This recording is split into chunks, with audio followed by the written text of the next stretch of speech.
इस मनुष्य के बंधन और मुक्ति में इसका मन ही कारण है। मन एव मनुष्याणाम कारणम बंधु मोक्षयोः।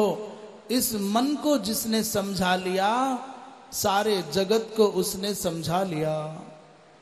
और जो अपने मन को नहीं समझा पाया, उस संसार में किसी को कितना भी समझाए, उसके हाथ कुछ नहीं आएगा।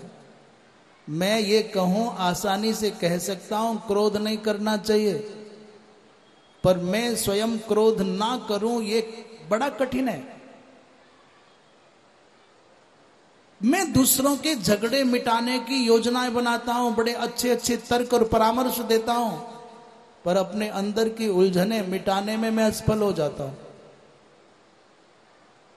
हम मंच से बहुत अच्छी बातें कह सकते हैं, बड़े सुबुद्ध, बड़े सावधान, बड़े सजग, बड़े विद्वान नजर आ सकते हैं, परंतु जब अपने व्यक्तिगत जीवन की उलझने आती हैं, परिस्थितियां आती हैं, तो हम फैले हुए पाए जाते हैं, बिखरे हुए पाए जाते हैं।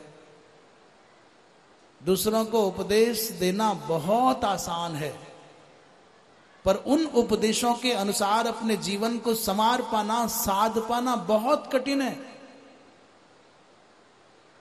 मां, सत्संग से बढ़कर के मनुष्य के जीवन का उद्धार करने वाला कोई और मार्ग नहीं है। पहले तो मनुष्य को किसी का संग नहीं करना चाहिए। प्रसंगम अजरम पासम, ये संग पास है, ये जाल है, ये फंदा है, और उस फंदे में पड़ने के बाद फड़फड़ा सकते हो, बच नहीं सकते। और यदि संग के बिना बात न बनती हो मां, तो संतों का संग करना चाहिए, साधु का संग करना चाहिए। साधु कौन? जो कारुणिक है, जो तितिक्षु है, जो सभी प्राणियों के प्रति सौहार्द का भाव रखता है, अजात शत्रु का भाव रखता है, अजात शत्रुता का भाव रखता है, जो सर्वदा भगवान के चिंतन के साथ साथ अपने आप को निर्विकार रखने की चेष्टा करता है। साधु कौन?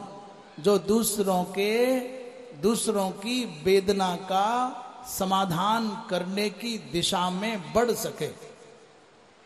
जिसने अपनी उलझनों पर नियंत्रण पाया है, वो दूसरों की उलझनों को सुलझा पाएगा, और जो खुद ही अपनी उलझनों में जकड़ा है, वो दूसरों को क्या समाधान दे पाएगा?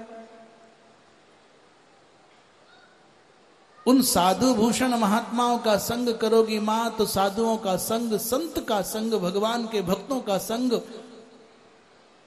मोक्ष द्वार मपाव्रतम, मोक्ष का खुला हुआ दरवाजा है संतों का संग।